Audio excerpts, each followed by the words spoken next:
WrestleMania s'annonce être un WrestleMania maudit. Et je pense que vous savez de quoi je parle les catchadites. Car faisons un petit retour en arrière et plus précisément lors du dernier épisode de Raw où Seth Rollins affrontait Jinder Mahal pour le titre World Heavyweight. Un match qui a fait énormément parler pendant plus d'une semaine, mais un match qui sans aucune surprise s'est terminé par la victoire de Seth Rollins. Mais il y a quand même quelque chose qui nous a intrigué, c'est de voir que Seth Rollins se tenait la jambe droite. Donc à ce moment-là, moi je me disais c'est bon, c'est juste une petite blessure, Seth Rollins il va revenir la semaine prochaine très fort. Et bah apparemment cette blessure semble assez sérieuse, car on parlerait quand même d'une blessure qui pourrait éloigner Seth Rollins des rings pendant un sacré moment, allant même jusqu'à le faire rater WrestleMania. Oh putain, quand j'ai vu cette info, je me suis dit une seule chose. Seth Rollins y est maudit, c'est pas possible. Parce qu'on va pas se voiler la face, et catchadites, Seth Rollins à l'heure actuelle, c'est le plus grand champion à l'heure actuelle à la WWE. Bon, je parle en termes de champion du monde, parce que sinon, si on intègre tous les champions, y a pas photo, c'est Gunther. Mais en termes de champion du monde, Seth Rollins quand même est bien meilleur que Roman Reigns. C'est là quand même, Seth Rollins défend son titre contre n'importe qui, même contre Jinder Mahal. Et semblait se diriger vers WrestleMania en tant que champion. Donc quelque chose qui n'est jamais arrivé dans sa carrière. Et malheureusement, la malédiction a refrappé Seth Rollins. Parce que oui, je parle de refrapper, parce que souvenez-vous, en 2015, Seth Rollins avait la même situation, c'était le plus grand nom à la WWE puisqu'il était champion du monde. Puis c'était super de voir Seth Rollins champion du monde à ce moment-là. Et semblait se diriger vers WrestleMania où il aurait affronté son ancien pote du Shield Roman Reigns. Et comme il s'est passé ce lundi à Raw, Seth Rollins a rencontré le chemin d'une blessure, et une blessure qui a malheureusement écarté de WrestleMania 32. Là j'ai l'impression que l'histoire est en train de se répéter pour Seth Rollins. Alors attention, ne tirons pas des conclusions comme ça les catchadites, car apparemment Seth Rollins sera présent la semaine prochaine pour nous dévoiler sa situation concernant sa blessure. Qu'est-ce que tout ça, c'est juste une storyline pour faire en sorte que Seth Rollins s'absente un petit peu pour qu'il y ait un petit peu de repos. Quand même, l'année 2023 de Seth Rollins c'était incroyable, le mec il a fait tous les pay-per-view. Ou est-ce que c'est effectivement une blessure mais plus de peur que de mal, Seth Rollins s'absentera que pendant quelques semaines et pourra quand même aller à WrestleMania? Ou est-ce que nos pires craintes vont arriver et Seth Rollins nous annonce que malheureusement il est blessé, il ne pourra pas aller à WrestleMania et va devoir rendre son titre vacant? Bah personnellement j'espère pas avoir ce cas de figure parce qu'on avait quand même une très belle affiche qui était en préparation entre Seth Rollins et CM Punk pour WrestleMania, et que là malheureusement si Seth Rollins est blessé et doit rendre son titre vacant, bah quelle affiche on va avoir pour WrestleMania? Surtout que cette décision pourrait très bien impacter qui pourrait remporter Rumble. Bah on verra ça la semaine prochaine. Mais on est avant tout pas là pour parler de Raw et catchadites, on est là pour revenir sur le dernier épisode de SmackDown qui s'est déroulé du côté d'Atlanta en Géorgie, et un épisode de SmackDown qui s'annonçait quand même assez bon dans l'ensemble, avec cette fameuse signature de contrat entre Roman Reigns et ses challengers pour valider le Fatal 4-Way du côté du Royal Rumble. Et comme on sait très bien que les signatures de contrat à WWE ça se déroule pas comme prévu, on aurait pu imaginer voir Randy Orton, AJ Styles et LA Knight s'associer pour péter la gueule de Roman Reigns. Katana Chains et Kaden Carter font un petit passage du côté de SmackDown où ils affronteront Iba Fire et Aya Down pour défendre leur titre de championne. Et on nous a appris, et Catchadit, que ce soir dans le main event de SmackDown, Randy Orton affrontera Solo Sikoa. Oui, souvenez-vous, la semaine dernière, Solo Sikoa a tapé Randy Orton juste avant le main event. Donc Randy Orton, il a envie de se venger du bras armé de la Bloodline. Mais voilà, les catchadites, j'ai assez parlé. Les résultats du SmackDown du 19 janvier 2024, c'est tout de suite.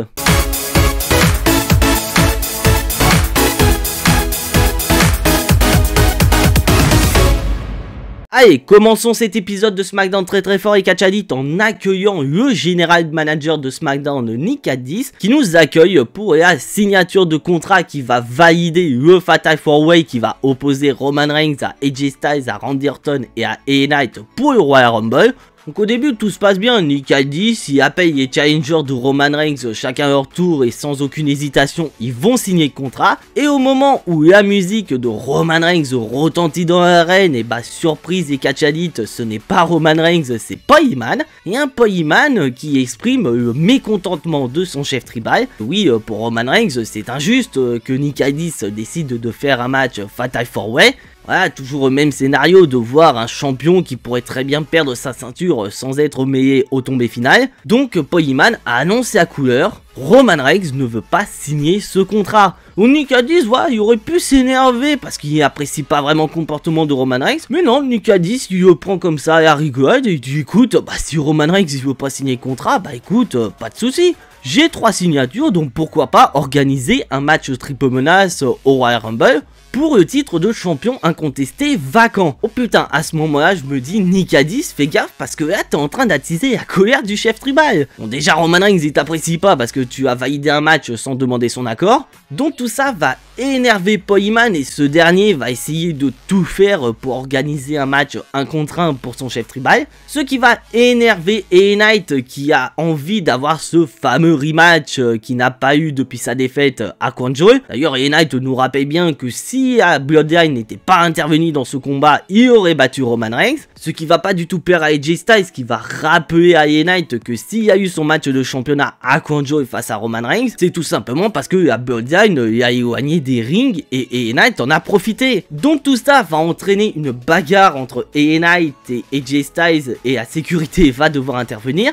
Une bagarre qui va justifier un futur combat entre AJ Styles et LA Knight ce soir à SmackDown. Mais il y en a un qui n'est pas intervenu, bien au contraire, il restait dans son coin en tant que spectateur, c'est Randy Orton. Et Randy Orton, il va s'emmêler en attrapant la cravate de Paul Heyman. Et Randy Orton, il va mettre un énorme coup de pression à Paul Heyman en annonçant ses objectifs. Déjà, son objectif à SmackDown, c'est de péter la gueule de Solo Sikoa. Et du côté du Royal Rumble, il veut porter les troyettes les plus destructrices de la WWE au chef tribal, le RKO.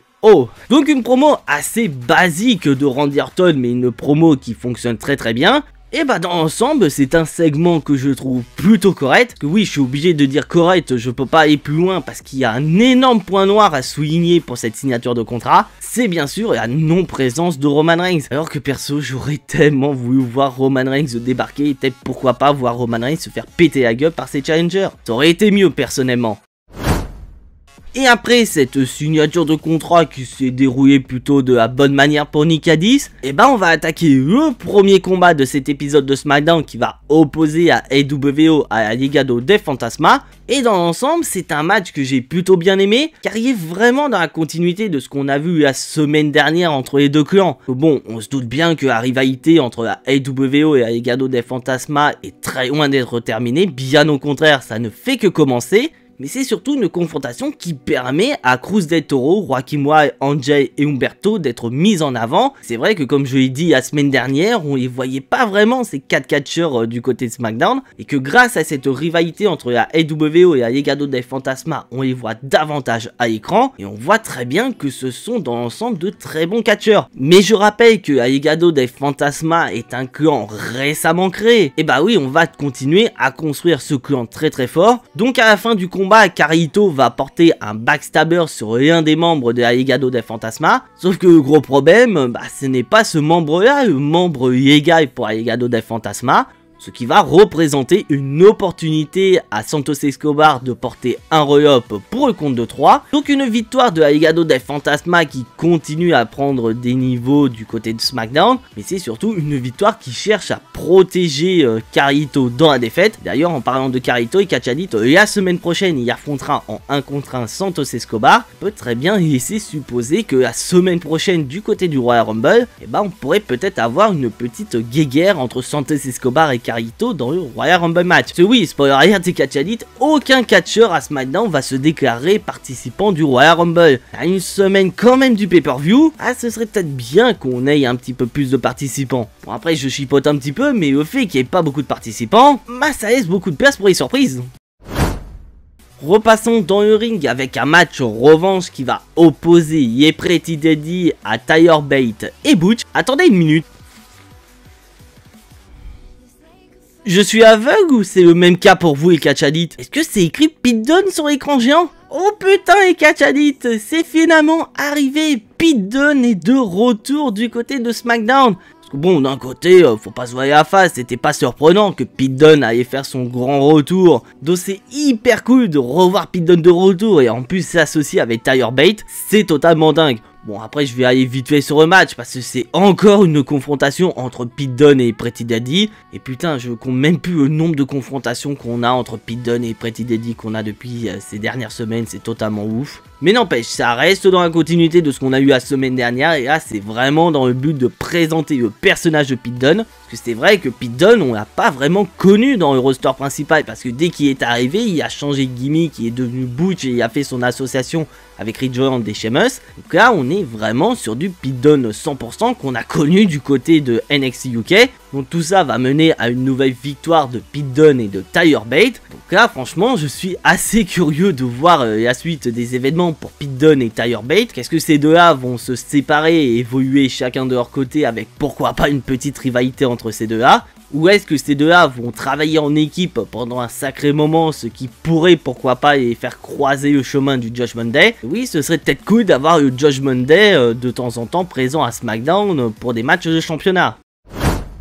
Il est temps maintenant et Catch Elite d'accueillir Kevin Owens pour son Kevin Owens Show. Et pour son Kevin Owens Show, son invité c'est tout simplement son adversaire du côté du Royal Rumble, le champion des États-Unis Logan Paul. Un Logan Paul qui est certes content d'être l'invité spécial de Kevin Owens, mais surtout un Logan Paul qui est très reconnaissant envers Kevin Owens, car selon Logan Paul, c'est grâce à Kevin Owens qui est à la WWE, et principalement dû à ce qui s'est passé il y a de ça quelques années, et plus précisément du côté de WrestleMania 37, car Logan Paul va nous remontrer que lors de ce show, Kevin Owens a porté un stunner à Logan Paul, qui a permis à Logan Paul de faire ses débuts à la WWE, mais Logan Paul est avant tout très rancunier envers Kevin Owens, parce qu'à cause de ce stunner, Logan Paul a été ridiculisé devant plus de 70 000 personnes. Alors que pour Kevin Owens, c'est juste un stunner sur une personne lambda. Mais Kevin Owens, il reste quand même très respectueux envers Logan Paul et reconnaît ses efforts de ce dernier pour être un catcheur de la WWE, mais il reste quand même persuadé que Logan Paul est très loin d'être au niveau des catcheurs actifs de la WWE, par exemple Jey Uso, Cody Rhodes ou encore son meilleur ami Sami Zayn. Et de voir un Logan Paul avec le titre de champion des États-Unis ne plaît pas beaucoup à Kevin Owens, car Kevin Owens accuse la WWE de protéger Logan Paul. Donc Kevin Owens, il veut en finir une bonne fois pour toutes avec Logan Paul et libérer le titre des États-Unis en le battant du côté du Royal Rumble. Mais Logan Paul, il en a pas fini avec Kevin Owens, car il rappelle que depuis pas mal de temps, Kevin Owens porte un plâtre. Parce que oui, au niveau de la storyline, Kevin Owens, il a le bras cassé. Donc Logan Paul rappelle que si Kevin Owens veut le battre, il n'y a pas d'autre solution, c'est d'utiliser cette fameuse attelle. Kevin Owens, lui, il veut pas l'option de facilité, bien au contraire, donc il promet à Logan Paul qu'il viendra au Royal Rumble sans son plâtre, et il montrera à ce dernier qu'il n'a pas besoin d'armes pour battre le champion des États-Unis. Et au moment où Kevin Owens retire son attelle, Logan Paul va s'en prendre à ce dernier dans son dos, et tout ça va mener à une bagarre entre les deux, et une bagarre qui sera remportée par le champion des États-Unis qui n'hésite. Une bagarre qui sera gagnée par le champion des États-Unis parce que Logan Paul ne va pas hésiter une seule seconde à s'en prendre à ce fameux bras cassé de Kevin Owens. Qu'est-ce que Kevin Owens ne serait pas dans une mauvaise situation pour le Royal Rumble? Parce que bon, on se doute bien que durant le combat, Logan Paul ne va pas hésiter une seule seconde à s'en prendre à ce fameux bras baissé. C'est tout à fait logique, surtout pour un heel tel que Logan Paul. Donc une promo que j'ai bien aimé entre les deux, et tu vois clairement que Logan Paul a pris en assurance au niveau du micro. Parce que niveau athlétique, Logan Paul, il n'y a rien à dire, c'est un excellent catcheur. C'est vrai qu'au niveau du micro, au tout début, Logan Paul, ça laissait à désirer. Et là, tu vois quand même, depuis plusieurs mois, Logan Paul a fait un énorme travail au micro. Et de le mettre face à Kevin Owens, clairement, ça lui a rendu service. Après ça, et Catch Elite, on repasse dans le ring avec le match de championnat qui va opposer Katana Chains et Kayden Carter contre Iba Fire et Aya Down. Et personnellement, je n'ai pas du tout aimé ce combat. Bon, ok, on a un très bon match de championnat entre ces deux équipes, ça fonctionne très bien dans le ring, on a des dingueries entre les deux équipes. Mais le gros problème, c'est la construction de ce match de championnat. Non mais sans déconner, Catch Elite, il n'y a rien qui justifie un match de championnat pour Iba Fire et Aya Down. Et d'ailleurs, en parlant de Aiba Fire et Aya Down, ça faisait plusieurs semaines qu'on les voyait plus à la WWE, notamment depuis leur fameuse défaite face à Ronda Rousey et Shayna Baszler pour réunir les titres de championne NXT et WWE. Et là, elles débarquent de nulle part et elles ont un match de championnat. C'est vraiment pas ouf. Ce qui fait que personnellement, j'étais pas du tout intéressé par ce combat. Car même si Katana Chance et Kayden Carter réussissent à gagner le match et conservent leur titre de championne, d'ailleurs ça fait plaisir de les voir du côté de SmackDown, parce que je rappelle quand même qu'étant championne, elles peuvent aller à Raw ou à SmackDown comme elles le souhaitent. Tout comme le Judgment Day qui, pour rappel, pourrait faire la même chose. Et vous allez voir avec Catchadit que l'après-match est dans la continuité du match qu'on a eu. Car à la fin du combat, ça va être les Kabuki Warriors qui vont redonner les titres à Katana Chance et Kayden Carter pour ainsi montrer que c'est elles les prochaines challengeuses pour les titres de champion tag team. Et tout ça va justifier un match la semaine prochaine entre Katana Chance et Kayden Carter contre les Kabuki Warriors. Donc même scénario, voilà, il y a zéro construction pour justifier un match de championnat, mais là ça risque quand même d'être encore pire pour Katana Chance et Kayden Carter.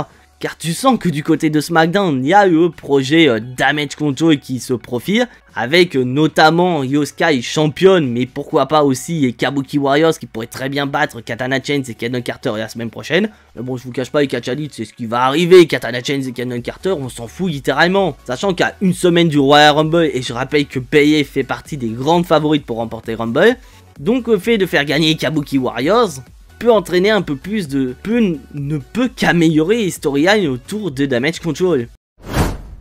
Après nous avoir remontré cette chute incroyable de Carmelo Hayes et d'Austin Theory qui a fait plus de peur que de mal, et bah nous retrouvons Carmelo Hayes qui va être interviewé par rapport à cette chute, et là il n'aura même pas le temps de parler parce qu'il va se faire interrompre par Austin Theory et Grayson Waller, et un Austin Theory qui accuse Carmelo Hayes d'avoir voulu mettre fin à sa carrière. Donc tout ça va énerver Carmelo Hayes et ce dernier est prêt à affronter une nouvelle fois Austin Theory la semaine prochaine. Et bah spoiler alert et Catchadit, c'est désormais officiel. Carmelo Hayes contre Austin Theory la semaine prochaine à SmackDown. En espérant que la semaine prochaine il n'y aura pas de bobo et qu'on aura ce fameux match entre Austin Theory et Carmelo Hayes.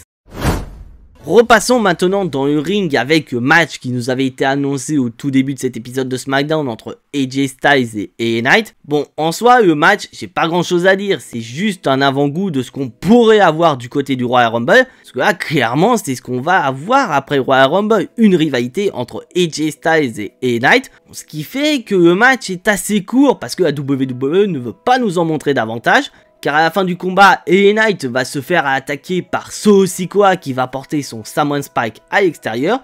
Donc il va y avoir une disqualification de AJ Styles, mais ça on s'en fout littéralement. Car Solo Sikoa va se déchaîner et va péter la gueule d'AJ Styles et de LA Knight. Et Solo Sikoa va prendre le micro et dire qu'il y en a deux au sol, donc il n'y en a plus qu'un à détruire. Je pense que vous avez tous deviné de qui il parle, les Catchadit. Et bah oui, il parle de Randy Orton et Solo Sikoa invite ce dernier à venir dans le ring. Donc on va enchaîner immédiatement avec le main event. Mais là tu soupçonnes un petit peu la WWE de galérer au niveau de la gestion de son temps. Et sans plus attendre les Catchadit, le main event entre Randy Orton et Solo Sikoa. Et bordel de merde, quel main event dégueulasse. Parce que je rappelle que depuis ses débuts dans le roster principal, Solo Sikoa est présenté comme le bras armé de la Bloodline. Et surtout qu'il y a de ça quelques semaines, Roman Reigns a reconnu Solo Sikoa comme étant son successeur à la tête de la Bloodline. Bon, ok, Solo Sikoa il n'est plus invincible, beaucoup de catcheurs ont déjà réussi à le battre. Mais bordel, personne n'a réussi à squasher Solo Sikoa de la même manière qu'a fait Randy Orton. Parce que là, sans déconner, le match a à peine duré quelques minutes.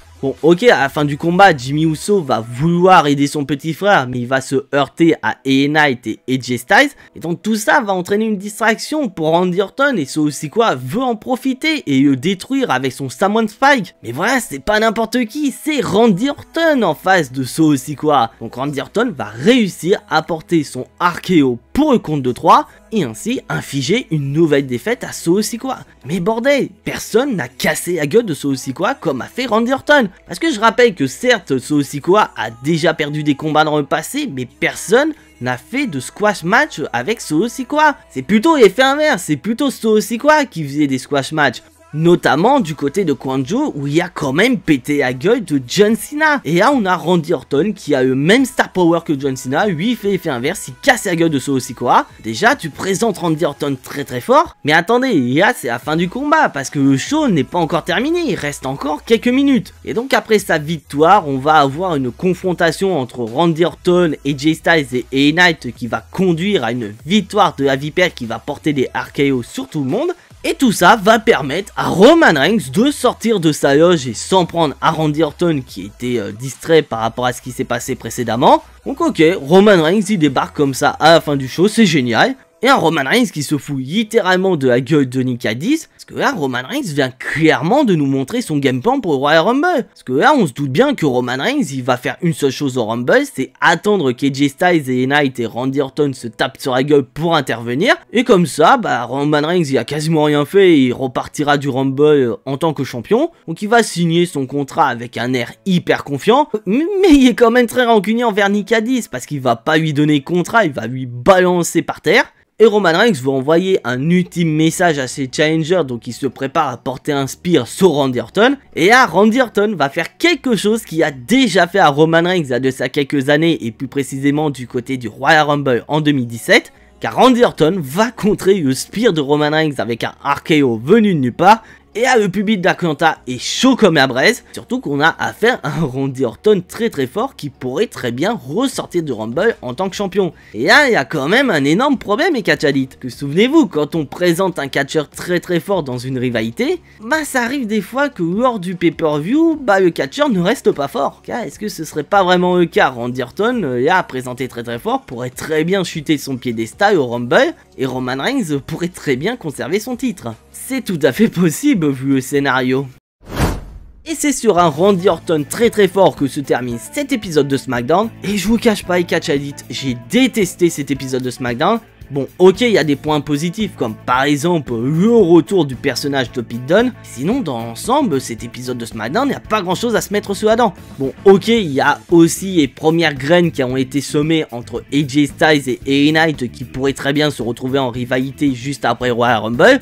Mais mis à part ça, c'est un SmackDown tout à fait oubliable, parce qu'on s'attendait à de la grosse dinguerie du côté de la signature de contrat, mais pas du tout les catchalites, cette signature de contrat a juste servi à mettre davantage d'huile sur le feu entre Roman Reigns et Nick Aldis, ou encore un main event où Solo Sikoa se fait squasher par Randy Orton. Non mais sans déconner, qui a envie de construire Solo Sikoa très fort maintenant? Et un Roman Reigns qui vient comme ça 2 minutes après show pour tenter de casser la gueule de tout le monde. Bah ça fonctionne pas les catchalites, mais je reste quand même assez confiant pour la semaine prochaine qui sera la dernière ligne droite avant le Royal Rumble. Et avec ce que j'ai dit en début de vidéo, je suis assez impatient d'être à Raw pour savoir si Seth Rollins va conserver ou non son titre World Heavyweight. Et du côté de SmackDown, bah je suis assez curieux de voir ce qui pourrait arriver entre Roman Reigns et ses challengers. Mais quoi qu'il en soit, les catchalites, si vous appréciez ce que je fais, n'hésitez absolument pas à lâcher votre plus gros pouce bleu qui fait énormément plaisir à la chaîne. Pour le recensement sur YouTube, ça fait plaisir. Si bien sûr, il y a les catchalites qui ne sont toujours pas abonnés à cette chaîne YouTube, vous savez ce qu'il vous reste à faire après avoir vu cette vidéo. C'est de cliquer sur le bouton abonner, c'est entièrement gratuit et ça soutiendra la chaîne. Et je vous invite également à cliquer sur la petite cloche pour être notifié de la sortie des prochaines vidéos sur la chaîne. Car en parlant de vidéos et catchalites, je vous donne rendez-vous demain pour une vidéo un peu spéciale. Parce que oui, cette vidéo était censée sortir un peu plus tôt dans la semaine, mais je prends vraiment mon temps pour faire en sorte que cette vidéo soit appréciable pour vous. Et c'est surtout une vidéo qui me tient à cœur parce que spoiler alert, c'est le premier chapitre d'une série de vidéos. Et surtout que comme je l'ai dit précédemment, on sera sur la dernière ligne droite avant le Royal Rumble la semaine prochaine. Ce qui veut dire qu'en plus des reviews de Raw et de SmackDown, et bah il y aura le Jimbo No Stick du Royal Rumble. Et spoiler alert et catchalites, je vous donne rendez-vous le week-end prochain sur Twitch pour les live réaction du Royal Rumble. Avec une énorme surprise qui va arriver lors de ce live. Et voilà, je vous en dis pas plus et je vous laisse le lien de ma chaîne Twitch en description. Mais en attendant, soyez tous très fiers d'être des catchalites. C'était Jimbo, et à la prochaine!